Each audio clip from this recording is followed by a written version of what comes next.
वळूयात पुढील बातमीकडे। बातमी आहे गोवंडीतली। गोवंडीत नवजात बाळाच्या मृत्यूप्रकरणी जीवनज्योत हॉस्पिटलच्या डॉक्टर शीतल कामत यांना दोषी ठरवण्यात आले। जुन्या नोटा न स्वीकारल्याने नवजात बाळाचा मृत्यू झाला होता। दरम्यान डॉक्टरांच्या हलगर्जीपणामुळे बाळाचा मृत्यू झाल्याचा आरोप बाळाच्या नातेवाईकांनी केला होता। तर जय महाराष्ट्रने ही बातमी लावून धरली होती। या बातमीची दखल घेत सरकारकडून या प्रकरणी चौकशी समिती नेमण्यात आली। या चौकशी समितीचा अहवाल आरोग्य विभागाला सादर करण्यात आला।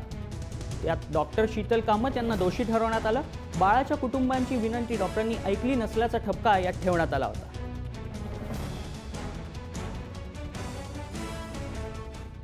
गोवंडीच्या जीवनज्योत हॉस्पिटलच्या डॉक्टर शीतल कामत यांना आता चौकशी समितीने दोषी ठरवलं आहे। शीतल कामतचं मेडिकल लायसन्स रद्द करा, तिच्यावर फौजदारी कारवाई करा।